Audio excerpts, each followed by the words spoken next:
falar sobre compulsão alimentar?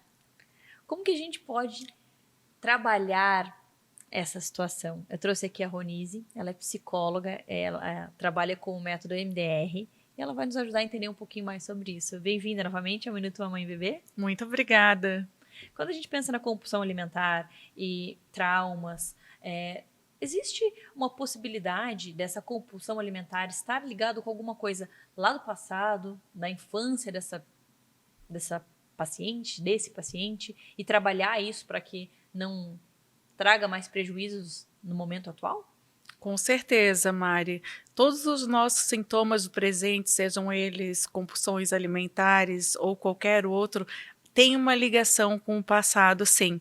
A gente, quando vai estudar a história dessa pessoa que hoje está apresentando compulsão alimentar, a gente sempre vai encontrar alguma história de trauma, seja ele um trauma grande, como abuso, ou alguns traumas mais simples, né, como bullying, qualquer coisa que o cérebro não tenha conseguido processar adequadamente, pode estar trazendo no momento presente a compulsão como uma defesa, como algo dizendo: eu estou aqui, tem algo que precisa ser trabalhado, tem algo que a gente ainda não processou, tem algo que a gente ainda não resolveu. É como se o cérebro tivesse trazendo a compulsão como uma proteção.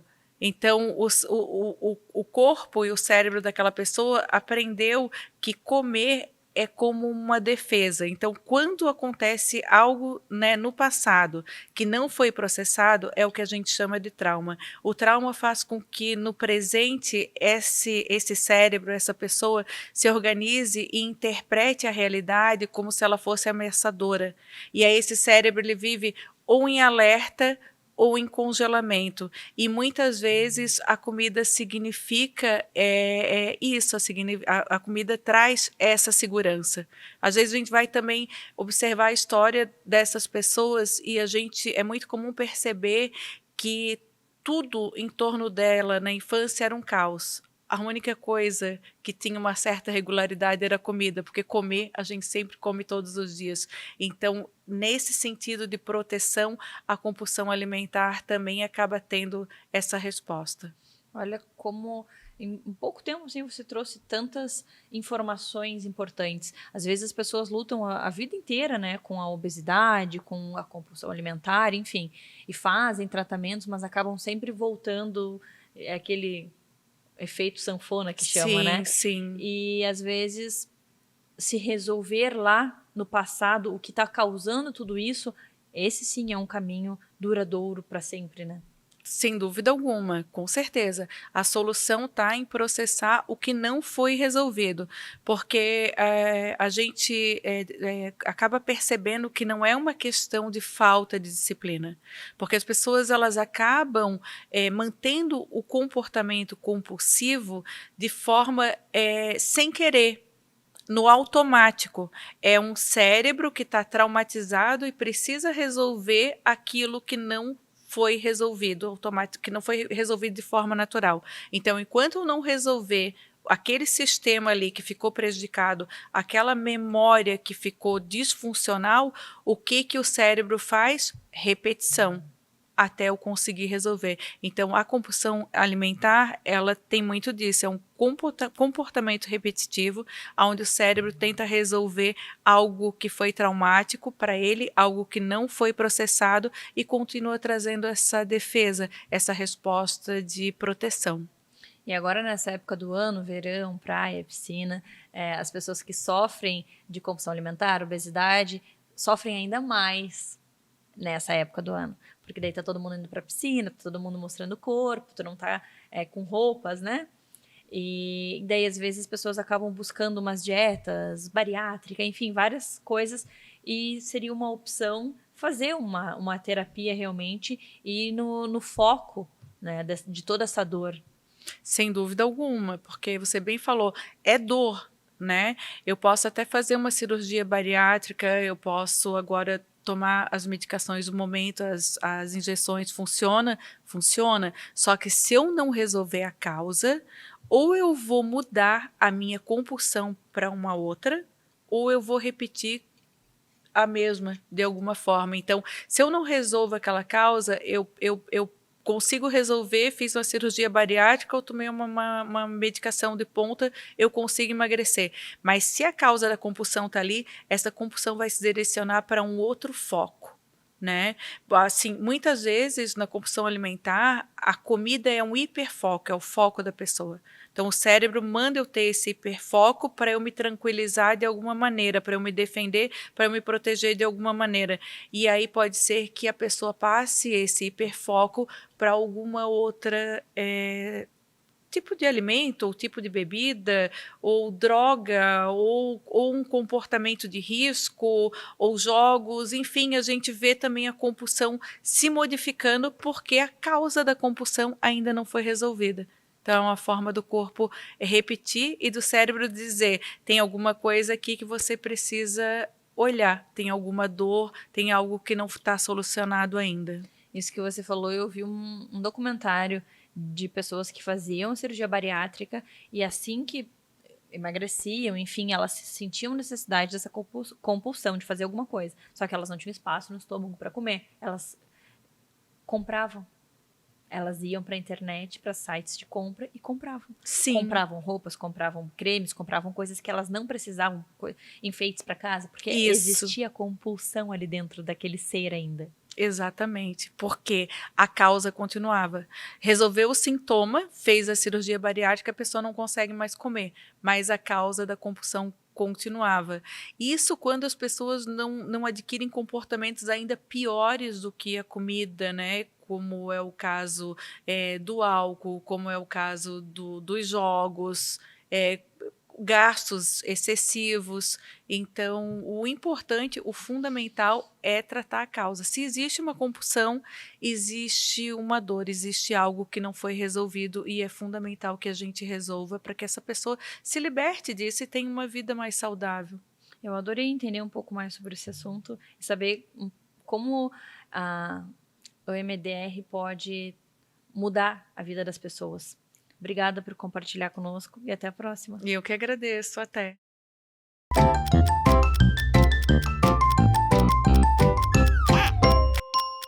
O tema de hoje é micropênis. Atenção, mamães e papais, nós vamos falar sobre esse assunto com a nossa pediatra, a nossa endocrinologista pediátrica, a doutora Lidiane. Bem-vinda novamente. Obrigada, Mari.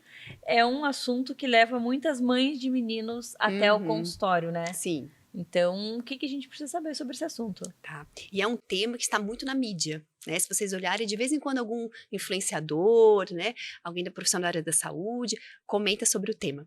Então, muitas mães ligam preocupadas. Era um tema que antigamente não se falava tanto, né? E quando a gente começa a falar nas mídias, as famílias começam a prestar atenção e mostrar preocupação. Então, os nossos consultórios endócrino-pediatras então tem muita procura sobre o tema. Então, eu resolvi falar sobre isso, tá? Que não era tão comum antigamente, certo? Então, existe uma dúvida se existe uma epidemia de micropênis. Muitas vezes é posto na mídia, sim, temos uma epidemia de micropênis. Então, primeiro vamos explicar, né? Epidemia teria que ter, né, são números muito alarmantes. Então, a gente não tem uma epidemia de micropênis, tá? O que a gente tem? A gente tem uma pandemia, uma epidemia de obesidade infantil. E na obesidade infantil, o que acontece, tá? A nossa gordura, ela produz um pouquinho de hormônio feminino, tá? Então, a obesidade no menino, ela costuma atrasar a puberdade. Então, meninos obesos, eles têm uma puberdade atrasada. E muitos deles têm um acúmulo de gordura suprapúbica, né? E eles apresentam um pênis embutido, que a gente chama de pênis embutido. Ele não é realmente pequeno, ele está escondido, né, pela gordura.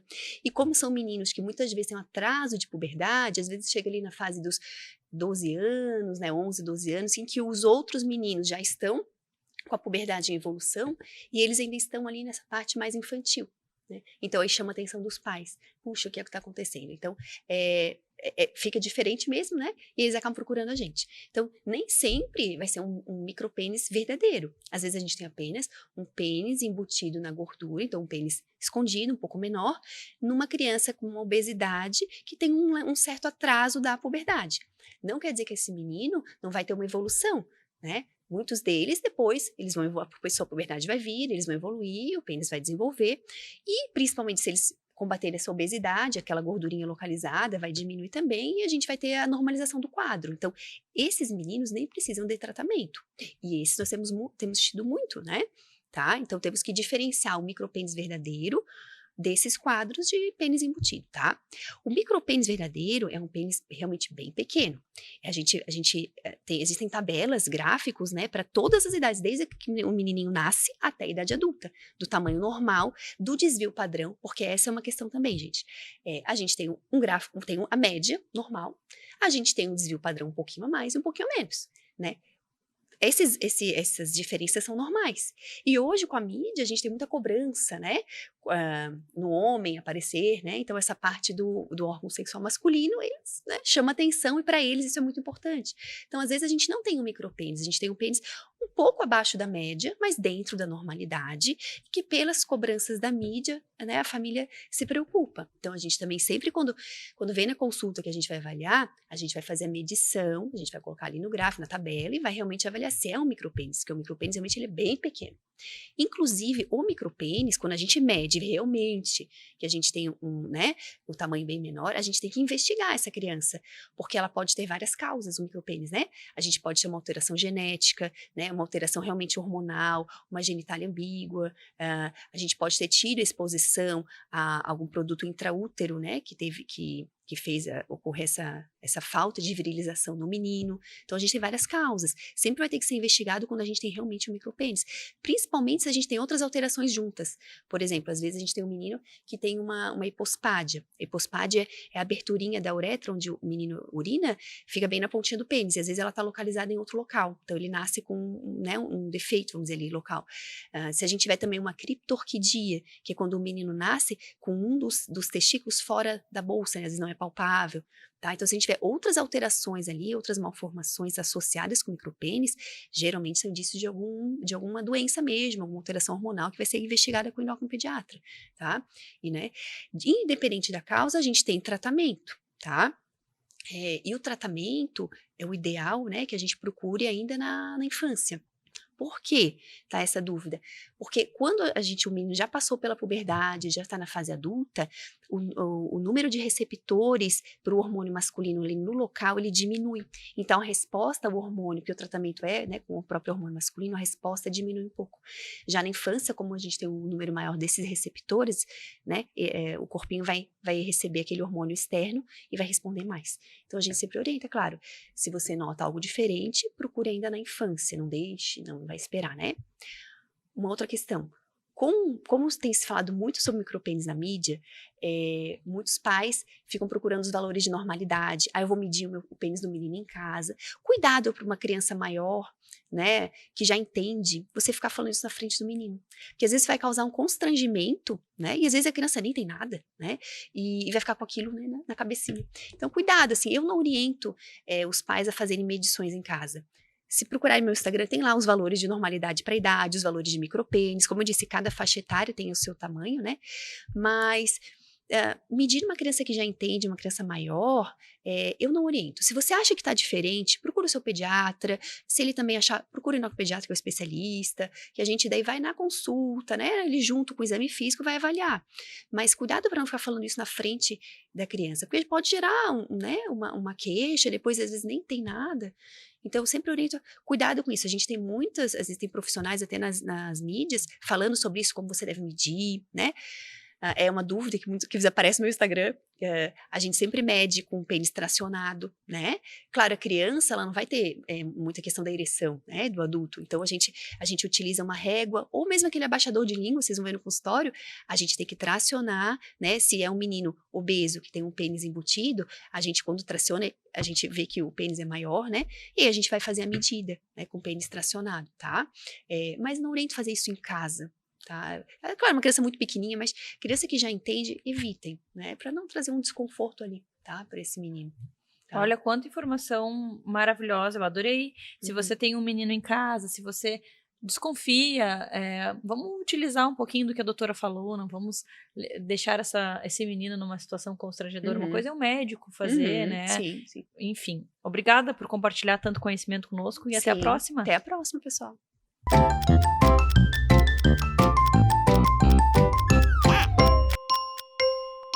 doenças gastrointestinais. Vamos entender um pouquinho sobre esse assunto com a Mariela, pediatra. Bem-vinda ao Minuto Mamãe e Bebê novamente. Oi, Mari, obrigada pelo convite. Mari, quando a gente pensa aí em doenças gastrointestinais, o que a gente precisa saber sobre esse assunto? Então, hoje as gastroenterite, que a gente fala, as doenças gastrointestinais mais conhecidas, às vezes, comumente por viroses, né? Primeiro temos que saber a definição, o que é uma gastroenterite. Tem uma definição do Ministério da Saúde que fala que é aumento da frequência e número de evacuações e diminuição da consistência. Então, quer dizer, são fezes moles e com aumento da frequência, tá? Em média falam 3, mas depende muito de cada criança, né? Essa seria uma definição e algo para os pais também terem em conta. As gastroenterites podem ser de causa viral, bacteriana ou por protozoários. No caso, hoje em dia, o mais frequente, e pensando na época também que estamos no verão, tem as viroses. Muita gente vai para a praia, o alimento fica fora da geladeira, e aí começa aquela coisa, a preocupação dos pais, né? O que a gente sempre fala para os pais, ter o cuidado primeiro, assim, nem toda virose, gastroenterite, tem que ir na emergência logo que começa. Então, a gente sempre fala sobre os sinais de alerta. Quando que a gente precisa ir? No caso, é aquela diarreia que começou, digamos, em menores de 1 ano, de 2 anos, a gente sempre tem que observar. Tá dando muitas fezes diarreicas já no primeiro dia, assim, já levar para fazer uma primeira avaliação, porque às vezes eles desidratam mais fácil que as outras crianças que são mais velhas, né? Então, a gente tem que ver os sinais de desidratação, né? Que pode ser criança chora, assim, lágrimas, boquinha seca, língua seca, às vezes mãos pegajosas, geladas, aquela criança que vomita e não para nada, você dá o remédio logo vomita, aquela criança que não está ingerindo nada, nem líquidos, ou aquela diarreia que dura mais do que 7 dias, porque hoje em dia tem a definição de diarreia aguda e crônica. A aguda é aquela que dura menos de até 14 dias, e a crônica é aquela que dura mais do que 30 dias. Porém, sempre a gente fala, passou 7 dias, tem que trazer na consulta para ver, porque muitas vezes é uma infecção bacteriana que precisa dar uma medicação, ou às vezes protozoários, né, que são os parasitas. Às vezes seria uma indicação assim, um pouquinho mais ampla, né, para falar. Olha só quanta informação em tão pouco tempo, né, Mari? E dicas assim para a gente evitar essas viroses agora no verão? Primeiro, sempre a gente fala, em casa tem alguém que esteja com alguma virose, lavar bem as mãos. As pessoas que cuidam da criança após troca de fralda ou higienizar a criança, sempre lavar as mãos. Dependendo da causa, também evitar compartilhar, porque às vezes saliva, algumas coisas também. E lembrar também que alimentação nesses casos, assim, quem está em amamentação mantém o leite, não vai piorar a diarreia, porque é a única forma dele se hidratar, né? Aí os alimentos, evitar alimentos que contenham muita fibra, que tem muitos gases na criança, que distendam mais para não piorar as cólicas. Aí a gente fala hidratar, é o principal, né? Quando a gente fala de hidratar, é água, líquidos, e não quer dizer, hoje em dia tem no mercado bastantes produtos que os pais pensam que é um soro de hidratação oral, mas não é isso, né? A composição de um soro de hidratação oral é totalmente diferente daquelas bebidas já prontas que temos no mercado. Então, a importância principal, hidratar a criança e cuidar a transmissão de todas as famílias, entre a família, né? seria o principal. E dependendo da causa, às vezes a gente já parte para algum antibiótico, antiparasitário. Você falou sobre a questão da praia, sobre alimentação, e eu acho que é algo bem interessante da gente falar, porque eu sou uma mãe que levo sempre lanchinho para a praia. Isso. Então eu acho que pequenos cuidados, por exemplo, salada, não é em todo lugar que a gente pode comer alimentos crus, né? Então tem um pouco disso também, né, Mari? Claro, hoje em dia sempre lembrar que tem que estar bem conservado. Tem crianças que estão em introdução alimentar, que às vezes os pais, ou são menores de 2 anos, que sempre os pais também têm aquele cuidado de transporte dos alimentos, né? Sempre a gente fala, que seja um lanche mais leve, uma frutinha que não precisa estar sempre em geladeira, mas tem que levar uma sacolinha térmica, não deixar muito tempo ali, e essas coisas que a gente sempre vai dando as dicas, né? E também os alimentos, evitar comprar coisas prontas, porque hoje em dia a gente não sabe como é que eles manipulam. Às vezes hoje em dia as praias estão lotadas, às vezes não tem totalmente o cuidado, né? Sempre ter o máximo cuidado, mas que todos os mais pequenos, né? Os menorzinhos, porque eles desidratam e depois passam por emergência, termina depois atrapalhando aquele contato com o médico, já fica aquela lembrança ruim, né, da emergência. Então toda a prevenção sempre vai ajudar. Manipulação dos alimentos e alimentos mais leves, no caso. Eu adorei. Obrigada por compartilhar tanto conhecimento conosco, tantas dicas. E se você quer entender um pouco mais, se você ficou com alguma dúvida, você vai lá no Instagram do Minuto 1 MB, procura a doutora Mariela, marca uma consulta, conversa com ela, que a gente traz muitas dicas aqui, mas nada substitui uma consulta. Isso. Né? Então, na consulta, o médico pode dar uma orientação personalizada para cada família. Obrigada e até a próxima. Eu que agradeço, Marta.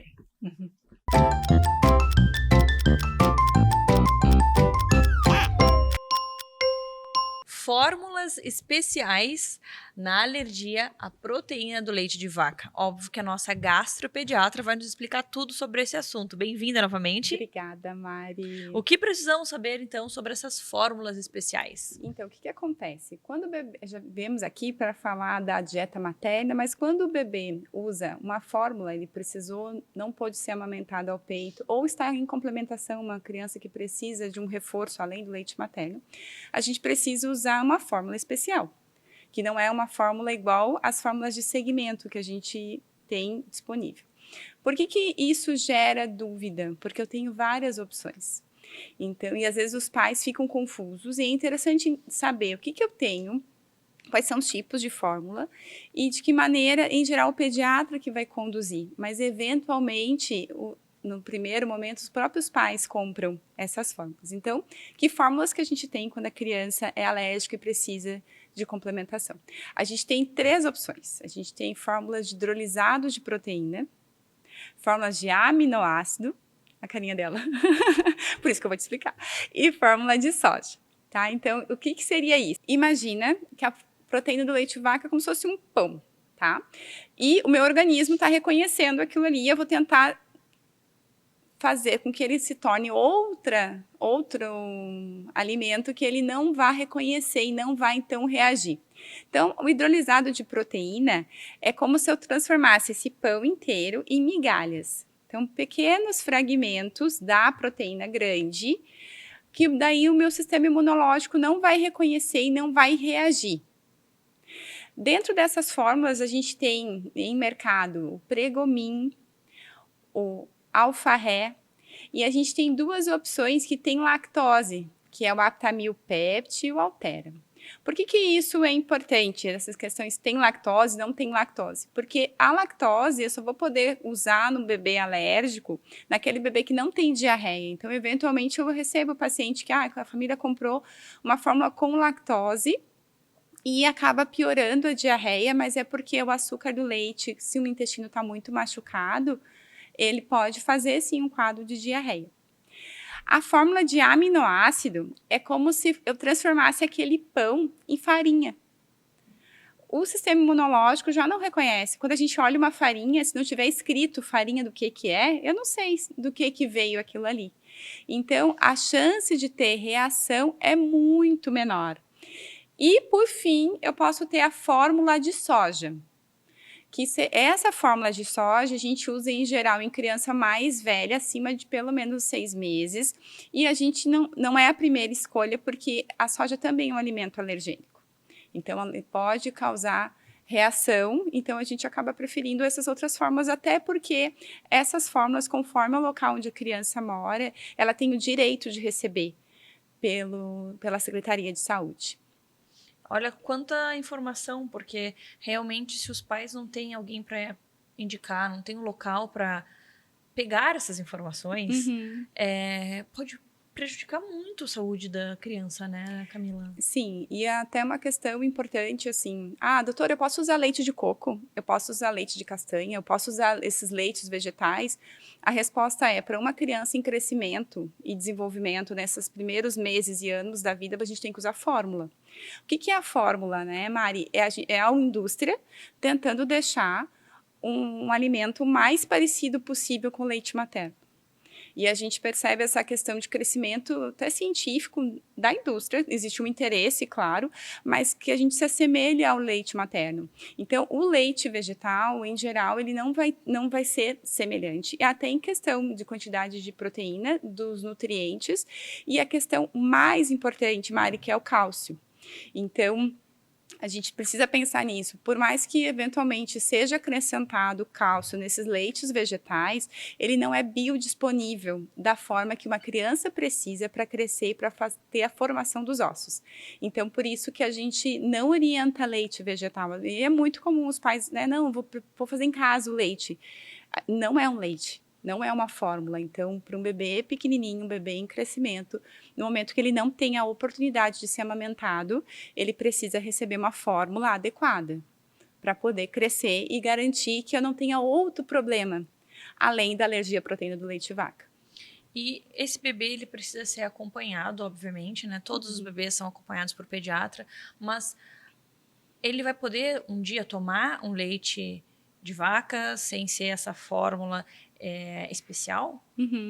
O que acontece? Né? Dentro do cenário da alergia não IgE mediada, que é a que faz sintomas gastrointestinais, a expectativa do bebê é cura.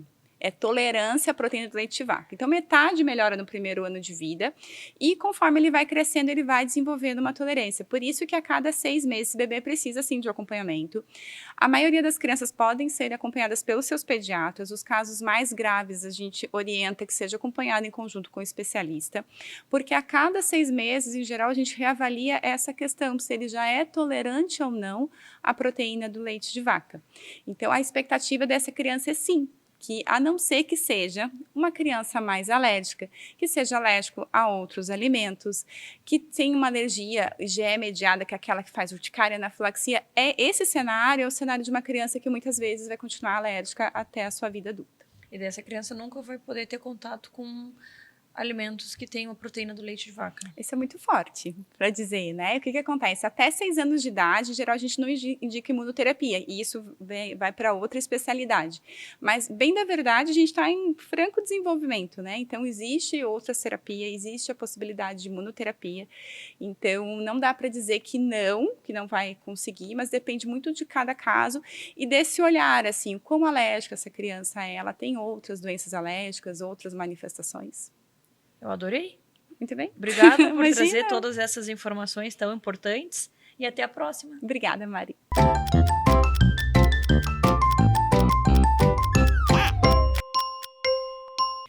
Cuidar do intestino para poder cuidar do cérebro. Olha só que interessante.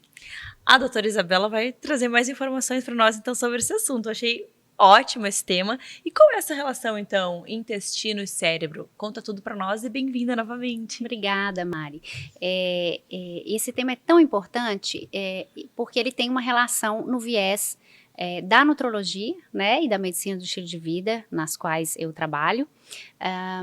Eu vou te fazer uma pergunta. Né? Você sabe que a gente tem um neurotransmissor que chama serotonina. onde você acha que há a produção de mais de 90% da serotonina de todo o seu organismo? Agora eu tenho 50%. Ou é intestino ou é cérebro. Não vou falar em outro lugar. Tireoide, nada disso. Exatamente. E você conhece alguma pessoa, por exemplo, que tomou remédios assim para transtorno da ansiedade, para depressão, que a gente chama de inibidor, né? Paroxetina, fluoxetina.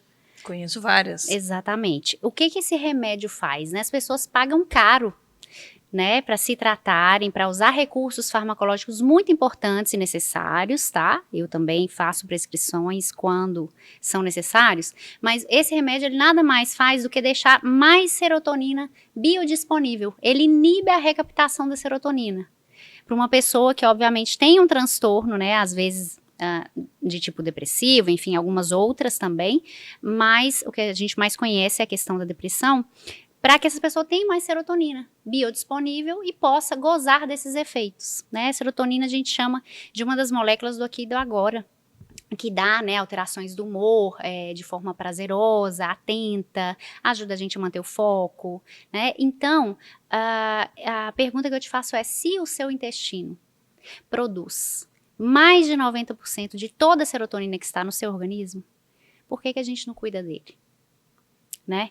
Então, às vezes eu recebo muitas pessoas, muitas mamães, né, às vezes a meia-idade, com afetações crônicas, às vezes. As pessoas se acostumam, ficam constipadas muito tempo e normalizam, né? Às vezes comem alguma coisinha, a barriga incha, e a pessoa fala assim, vai passar, passou amanhã, não procura saber, mas isso acaba recorrendo em frequência. Né? Então, são alterações intestinais que levam o intestino inflamado, óbvio, né? De onde vem essa serotonina que o intestino produz? Ele tem um sistema nervoso próprio, que chama sistema nervoso entérico, na qual fazem parte mais de 500 milhões de neurônios próprias, e essas neurônios são responsáveis pela produção dessa serotonina. Então, para que a gente tenha uma qualidade de vida minimamente aceitável, a gente precisa olhar para o nosso organismo como um todo. E isso inclui também olhar e ter mais atenção com o nosso intestino, né? Com o que a gente come. Porque não é só o que a gente come, às vezes, é como está o nosso organismo, ou seja, o nosso intestino, para absorver esses nutrientes. Se a gente tem problemas intestinais, desbiose, intestino inflamado, eu posso comer maravilhas, mas o meu intestino não vai estar completamente capacitado para absorver esses nutrientes que eu tanto preciso. Depois eu tô cansada, tô sem força para nada, tô inflamada, tô tendo moléstias ou dores, inchação, enfim, alguns sintomas intestinais que acabam afetando a qualidade de vida, né, a médio e longo prazo.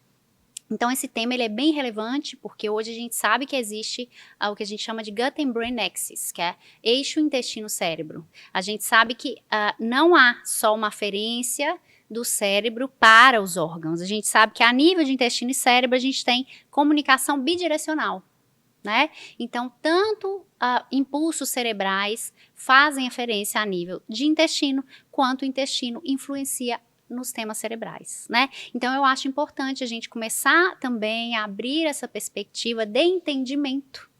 E, mais que nada, para quem está assistindo a gente aqui, o que eu sugiro? Né? De repente, óbvio, são informações um pouco específicas, né? Mas eu acho que a pessoa tem que estar atenta no dia a dia, né? Por exemplo, como é que tá? Eu tô indo no banheiro todos os dias? Como é que tá a minha matéria fecal? A minha barriga incha quando eu como determinados alimentos?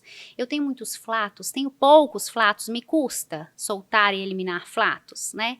Quando eu evacuo, como está a consistência e a forma, a cor dessa matéria fecal, né?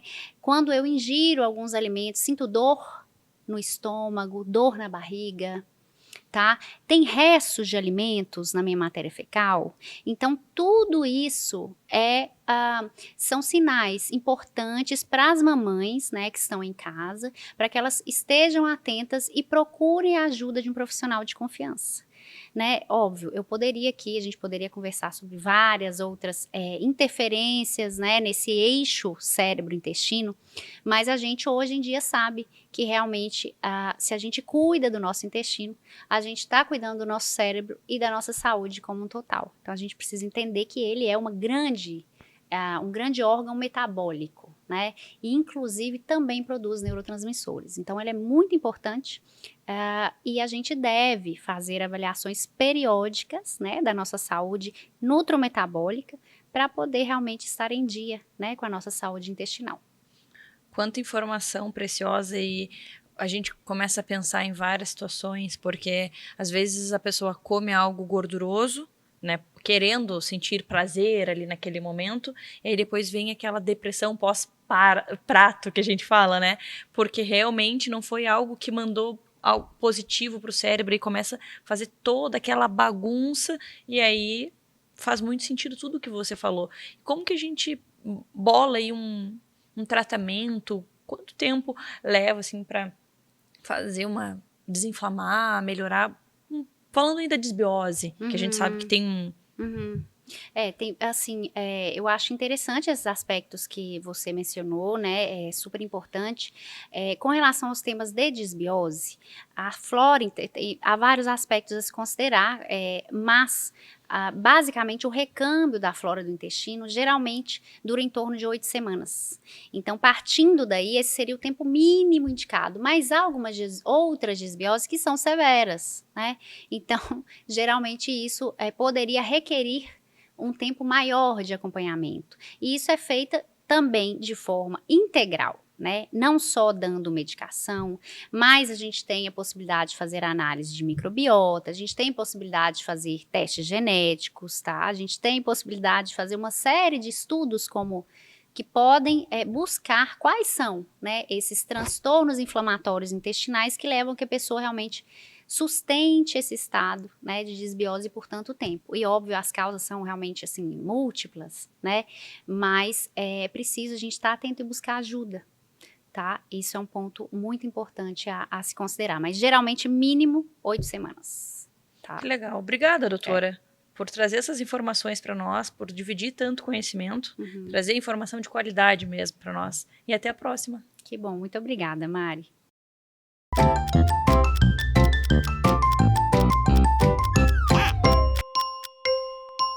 Você é mãe ou pai e não tem tempo para criar conexões de verdade com seu filho? Vamos falar um pouquinho sobre esse assunto? Sobre a importância dessas conexões?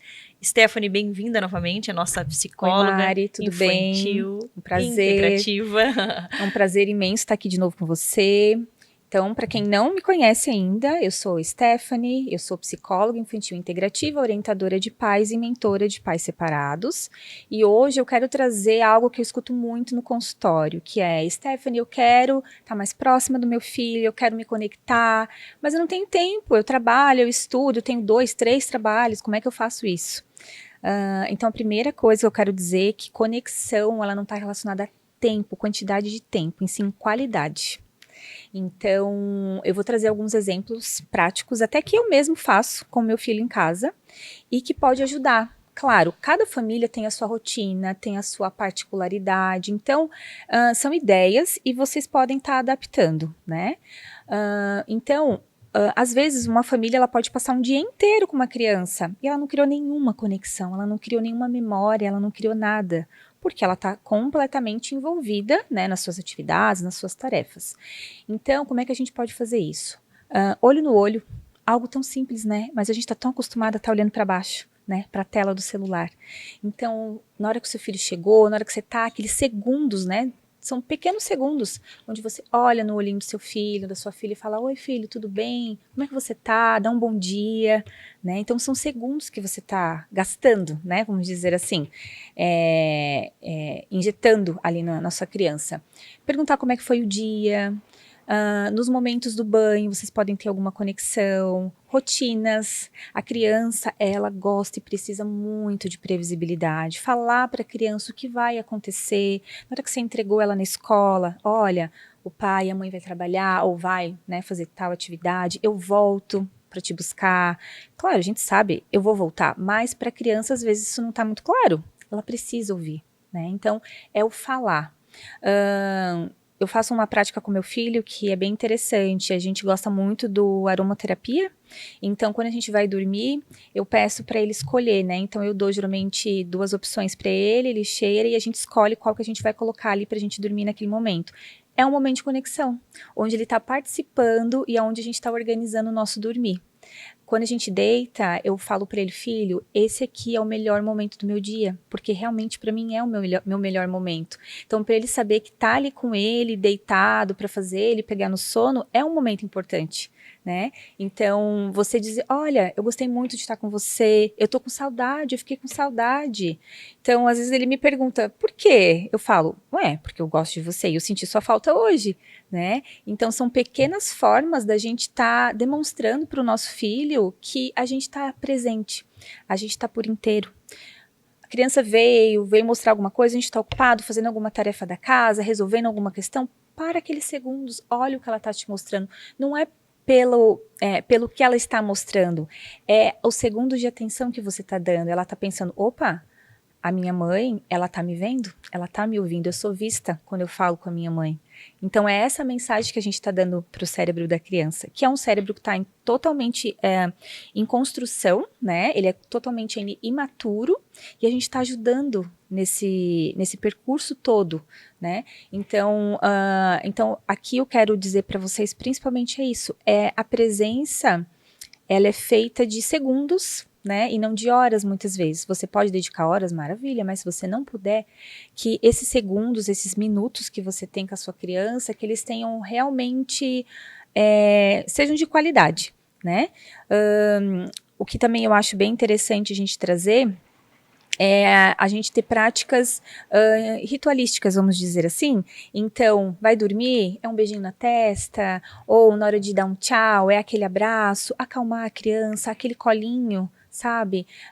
Sempre na hora que a criança vai se despedir, a gente dá aquele abraço, olha, fica bem, depois eu volto, ou dorme bem, eu tô aqui. Então, são comportamentos onde a gente está demonstrando para a criança que ela tá segura, que eu tô ali por perto. E às vezes no dia a dia a gente não percebe que a gente está fazendo isso. Trazer a criança para fazer atividades juntas. Claro, Stephanie, não dá, tô na correria, não tenho como, mas o dia que você tiver como, traz para ir lá com você na cozinha, te ajudar a fazer alguma coisa, ela vai gostar, vai ser interessante. Eu falo isso porque eu também passo por isso, né? Então muitas vezes eu trago meu filho para a cozinha, vamos fazer um mingau junto, né? Então ele tá criando essa memória, né, de que a gente faz um mingau junto. Então, são pequenas coisas que os pais podem colocar na sua rotina que vai ajudar a criar conexão e ele vai levar para a vida dele, para a construção dele como um ser humano e um futuro pai ou mãe também. É muito interessante tudo isso que você falou, porque a gente sabe que nós somos multitarefas. Isso. Só que assim como a gente coloca ali na nossa rotina do dia a dia que a gente precisa arrumar a casa, ou que a gente vai ir na academia, ou que a gente vai fazer o café, o almoço, a gente precisa colocar ali um tempo de qualidade. Ou como a gente trouxe o tema, conexões. Isso, né? Exatamente. E aí naquele tempo você vai largar o telefone, vai largar tudo e vai realmente fazer algo com o seu filho ou sua filha para que aconteça essa conexão, porque senão não tem como acontecer.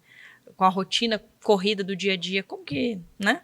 Exatamente. E o que acontece? Muitos pais falam assim, o que eu percebo é que eles ficam entre querer fazer e a culpa, né? Então, eles têm aquela vontade, eles têm aquele amor, né? Por aquele filho, poxa, eu sei que eu deveria dar mais, mas eu não consigo. Então, por isso que eu quis trazer ferramentas muito simples e muito possíveis da gente fazer, porque a gente vai levar segundos para fazer elas, né?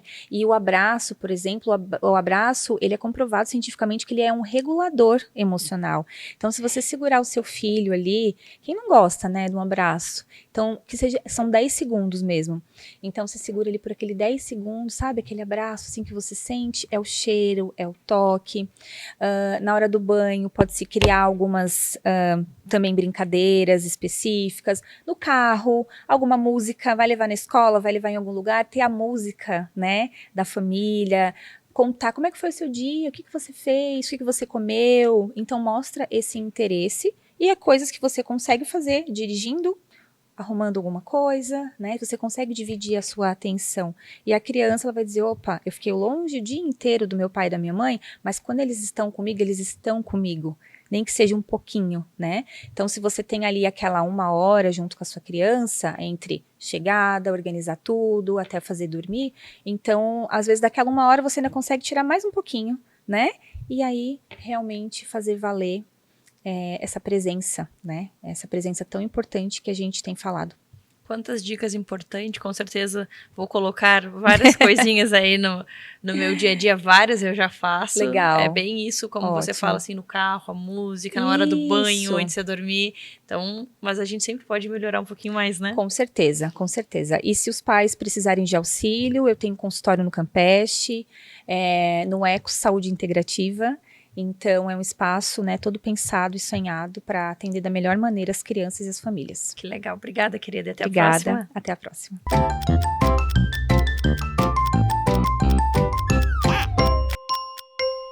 Você já ouviu falar em fome oculta? Quem trouxe esse tema para abordar hoje aqui conosco é a nossa médica integrativa, a doutora Fábio. Bem-vinda novamente. Obrigada, Mari. Obrigada, estou feliz de estar aqui, falar um pouquinho sobre esse tema tão importante para as mães e pais entenderem o que é isso, né? E como que a gente trata. Então, Fábio, o que é a fome oculta e como que se trata? Fome oculta, Mari, é a deficiência de micronutriente, de algum micronutriente. Um ou muitos. A gente chama isso de fome oculta. Então, assim, é uma forma de desnutrição. Quando a gente pensa em desnutrição, a gente geralmente vem na nossa cabeça aquela visão de uma criancinha magrinha, né? Com o cabelinho ralo. E hoje esse perfil mudou.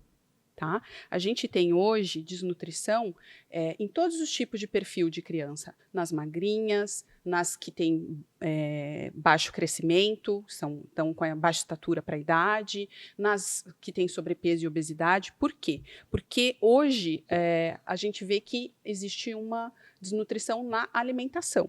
Então, a gente tem hoje um solo que tem alguns lugares, trabalhos mostrando que o nosso solo já perdeu em nutrição 80%, né, do teor nutricional do nosso solo. Então, mesmo nas crianças que se alimentam bem, a gente vê fome oculta, deficiência de algum micronutriente. Por quê? Porque o nosso solo está muito ruim.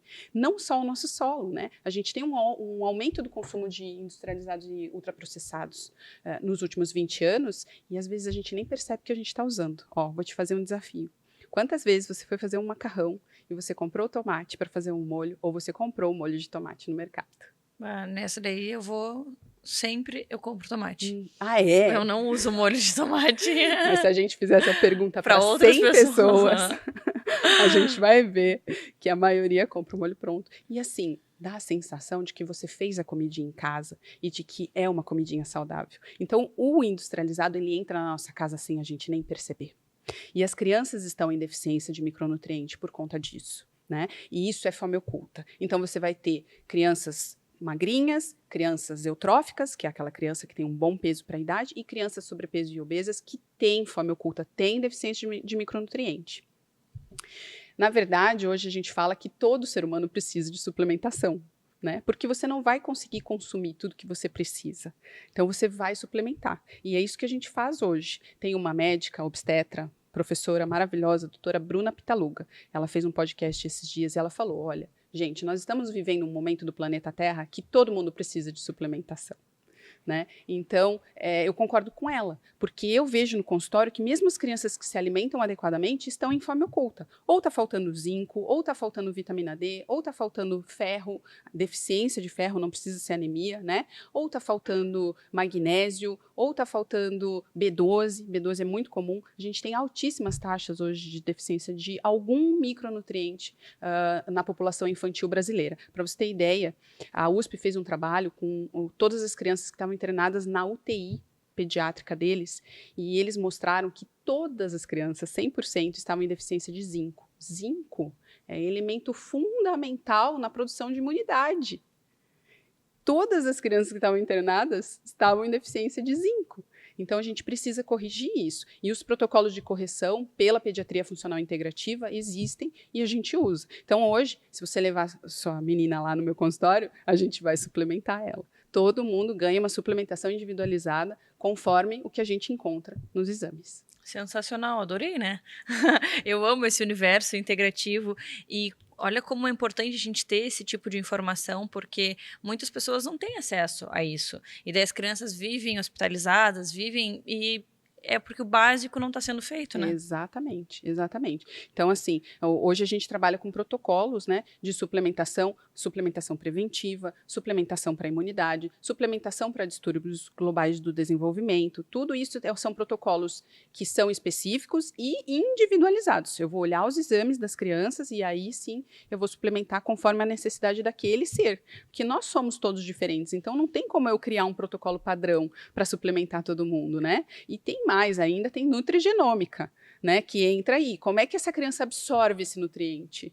Hoje a gente já faz essa avaliação. Como é que está a parte de DNA de absorção desse nutriente pela criança? Tem muita criança que a gente suplementa e não sobe. Aí você vai olhar, ela tem uma disfunção genética que faz com que ela não absorva bem aquele nutriente. E aí eu preciso suplementar mais ainda. Então você imagine que o tanto que tem que ser individualizado hoje a suplementação para a gente ter a criança saudável. Fábio, e pensando aí no tema que você trouxe, a fome oculta é bem comum entre as crianças? 1 a cada 2 pelos estudos brasileiros. Mas eu vou te falar, dentro do meu consultório, eu tenho mais do que 1 a cada 2. Porque até as crianças que comem saudável têm alguma deficiência de nutriente. Olha só. E daí, quanto tempo a gente já tem uma resposta, Fábio? 3 meses de suplementação. Geralmente a gente já consegue deixar tudo adequado. Mas o acompanhamento é para sempre. Tem que estar sempre de olho. E as crianças aceitam bem a suplementação? Como é que é o protocolo? Hoje a gente tem tudo por manipulação, né? Feito porque é individualizado. Mas hoje a gente tem muitas formas de suplementar. Tem xaropinho, tem balinha, tem pirulito, tem pozinho. Então, depende da aceitação da criança, a gente vai suplementar conforme a aceitação. O importante é ela tomar a vitamina, né? Se vai colocar algum sabor, a gente vai usar corantes naturais, nunca artificiais. Você precisa de uma boa farmácia de manipulação, que vai te fazer um bom suplemento. Isso é condição imprescindível na pediatria funcional integrativa. Fábio, que legal, eu adorei. Adorei, que bacana, que trabalho incrível, né? Quanta informação preciosa. Obrigada por compartilhar. Se você também ficou interessado, se você quer saber um pouco mais, vai lá no Instagram do Minuto Mamãe Bebê, procura pela doutora Fábio, você vai encontrar ela lá, marca uma consulta, leva, porque as crianças estão aí com fome oculta e a gente nem sabe, né, Fábio? É isso aí. Obrigada, até a próxima. Obrigada a você, Mari.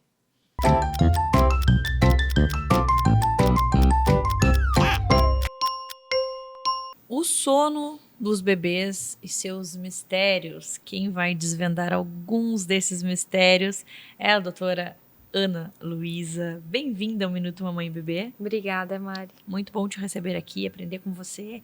E aí, quando a gente pensa nesse tema aí, o sono, o que a gente tem para falar sobre um assunto que é polêmico, um assunto que gera muitas dúvidas, que gera insônia. Tira o sono. Tira o sono. Pra gente começar, assim, uma primeira pergunta, uma dica para uma gestante, para uma mãe que tem um bebezinho, qual é uma rotina ideal para iniciar aí sem erros no sono do bebê? Essa pergunta é muito boa. Quando a gente já sabe um pouco sobre sono antes do bebê nascer, a gente primeiro já sabe o que esperar do que esse bebê vai fazer, quando que ele vai acordar, se ele vai acordar, se não vai. Então, a primeira coisa que eu falaria para essas mães é para que elas se informem sobre o que é normal no sono de um recém-nascido. Então, o recém-nascido, ele ainda não sabe quando é dia, ele ainda não sabe quando é noite, ele faz ciclos, né? Ele dorme e acorda em ciclos independente da hora que se é dia, se é noite. Então, muitas vezes eles acabam começando a noite um pouquinho mais tarde, eles vão dormir quando os pais dormem, o sono noturno ali, umas 10, 11 horas da noite. Eles vão acordar mais ou menos a hora que os pais levantarem, 8, 9 horas, às vezes até um pouquinho mais tarde. Eles vão ter períodos de alerta, né, acordados, e períodos de sono em horários que a gente não consegue prever. Então, eles podem fazer uma soneca de 30 minutos, uma soneca de 2 horas, tudo depende. Muitas vezes eles só vão dormir no colo mesmo, e é super normal. Ele passou 9 meses dentro da barriguinha, né? Então, quando ele sai, tudo que lembrar para ele o ambiente intrauterino vai deixar ele mais seguro. O que os pais podem fazer de rotina com o bebê recém-nascido? Primeiro, garantir alimentação. Um bebê que tá mamando bem, ele vai dormir bem durante o dia, ele vai fazer sonecas no colo, né, aí de 1 hora, às vezes até 2 horas. Isso é muito importante porque a amamentação e sono estão muito relacionadas ali no bebê recém-nascido. A criança que não dorme nunca sendo recém-nascido, que está sempre irritada, que está sempre chorando, a primeira coisa que a gente tem que olhar é a amamentação, é se isso está efetivo. Segundo, depois da primeira semana de vida, quando as coisas começarem a se acostumar um pouquinho mais a ter um bebê em casa, adiantem um pouco o horário do banho. Os pais geralmente dão banho muito tarde, 8, 9, 10 da noite, né? Que é a hora que lembra. Adiantem para o final da tarde um pouquinho, para fazer isso com mais calma. Tenham sempre um horário bem parecido que vocês vão fazer o banho. Um horário estabelecido que vocês vão deitar e um horário que vocês vão levantar. É o máximo que dá para fazer com um recém-nascido. Não tem muito como a gente ter uma rotina muito certa e rígida com o bebê que a gente está conhecendo agora. Cada criança, para a gente saber qual a rotina que vai ser ideal para ela, a gente precisa conhecer ela. As características dela, o temperamento dela, o que ela precisa, o que tem que ter no dia dessa criança para que ela chegue no final do dia satisfeita, repleta, com o sistema nervoso tranquilo. Isso influencia muito no sono também, né? Mas entender também que durante a noite um bebê recém-nascido vai ter necessidade de alimentação. Ele vai acordar aí a cada 2 ou 3 horas para precisar mamar. Se depois que o pediatra veio liberar esse bebê, ele disser, não, pode dormir, aí sim, às vezes eles fazem blocos maiores até de sono, 4, 5, 6 horas, mas antes precisa da liberação do pediatra. Você trouxe vários pontos, né? Quando a gente pensa aí na questão de segurança, um sono seguro, um bercinho seguro, como que é? A superfície que o bebê dorme, tanto pode ser o berço, como pode ser a cama compartilhada, como pode ser uma caminha segura no chão, desde que seja um colchão firme, esteja com lençóis firmes também, para que esse bebê não afunde ali, não fique mal colocado. A gente não pode ter nada solto ali. O sono seguro, ele é uma coisa muito importante da gente informar os pais, né? Existem sim casos, estudos e relatos de morte súbita em bebezinho pequeno, recém-nascido, e muitos estão relacionados à insegurança da cena de sono. Então, a gente não pode ter nada solto, nada que vai cobrir o rosto desse bebê. Agora, daqui a pouco a temperatura vai começar a esfriar um pouquinho, então a gente não usa coberta em bebê pequeno, tá? Agasalhem o bebê, não deixem cobertas soltas, porque esse bebê vai se mexer durante a noite, a gente não vai ver, e ele pode acabar levando a coberta para cobrir aí a parte do narizinho, que é onde ele respira, né? Sufocando esse bebê. Travesseiro também é contraindicado nas crianças, principalmente os menorzinhos. E caso for fazer cama compartilhada, precisa ser um local seguro, sempre do lado da mãe, sem nada solto por perto também, sem animais ou outras crianças na cama, e que ninguém, né, nenhum dos adultos que estejam ali juntos façam uso de nenhuma medicação que possa afetar o sono, né? Essa mãe tem que estar sempre em alerta. E claro, esse bebê tem que ser sempre colocado de barriga para cima, tá? A gente não pode colocar um bebê de bruço sem ninguém olhando ali. Durante o dia, na soneca, com alguém de olho, às vezes a gente até deixa assim, né? Que eles sentem mais confortáveis. Mas à noite não, a posição mais segura realmente é de barriga para cima. Quando a gente pensa no ambiente, vem uma questão, o ruído branco, o som do útero. É interessante para que tenha esse som. Muito, Mária, eu gosto muito do ruído, e não só para o recém-nascido. Para o recém-nascido, o ruído ele vai lembrar esse som do útero, realmente. Mas para o bebê um pouco maior, até tocando um pouco no ponto associação de sono, é uma associação muito legal. Por quê? Sempre que o bebê escutar aquele barulho, ele vai saber que está na hora dele dormir. Isso é um sinal para o corpinho dele já ir baixando o ritmo. Eles se sentem mais seguros com essa previsibilidade.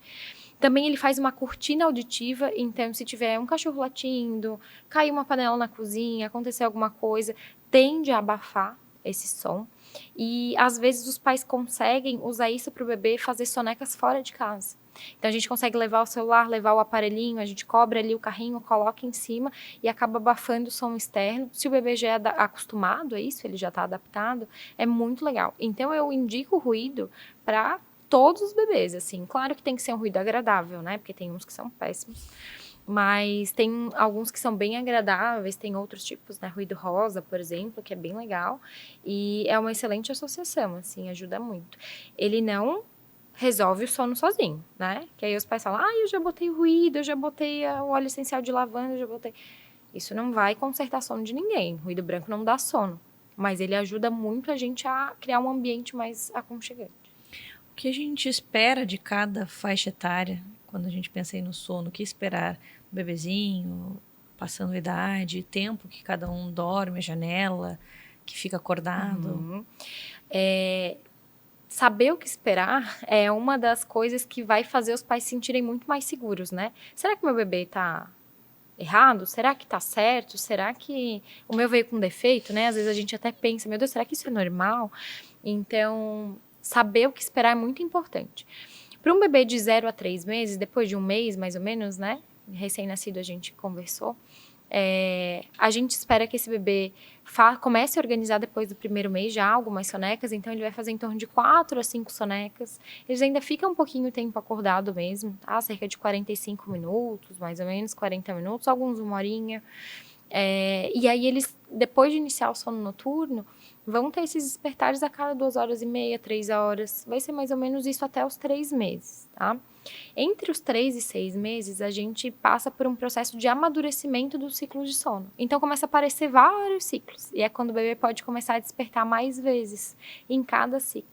A gente sabe que aí em 10, 12 horas de sono noturno, às vezes o bebê vai fazer cerca de 4 ciclos de sono. Então, é normal que o bebê chame nesses horários, né? Às vezes os pais se assustam, meu Deus, acordou 4 vezes. Provavelmente é fisiológico, se tiver numa distribuição esperada, né? Então o bebê adormece, ele fica aí as 3 primeiras horas, pelo menos, dormindo. Depois ele tem mais um despertar, ele chama 2 horas depois ele tem mais um, depois 1 hora, depois mais 1 hora. É fisiológico, é normal, tá? É o que a gente espera de um bebê dessa idade. Entre 6 e 9 meses, esse processo continua, ele existe, ele não vai embora, só que o bebê vai se sentindo mais seguro. Se a gente está trabalhando o sono de uma forma consciente com os pais, a gente incentiva eles a buscarem segurança para esse momento, o bebê vai se sentindo mais seguro e ele começa a fazer o ciclo sozinho, então alguns bebês diminuem os despertares, podem acordar aí 3 vezes, 2 vezes, né? E uma coisa importante que acontece tanto lá nos 4 meses como entre 7 e 8 meses é a transição de sonecas. Então, ali pelos 4 meses, eles passam de 4 para 3 sonecas. E entre 7 e 8, de 3 para 2 sonecas. É bem importante os pais se atentarem a isso também, né? E aí, depois de 6 a 12 meses, esse processo vai cada vez mais amadurecendo. E entre 1 aninho, 1 ano e meio, eles podem transicionar para uma soneca, ficando aí mais tempo acordado, né? Às vezes 5, 6 horas, quem já faz uma soneca. Adorei. Obrigada por dividir conosco tanto conhecimento, tantas informações preciosas para a gente fazer um soninho do bebê bem, bem saudável, bem feliz, harmônico para a família inteira. Obrigada, Mari. Até a próxima. Tchau, tchau.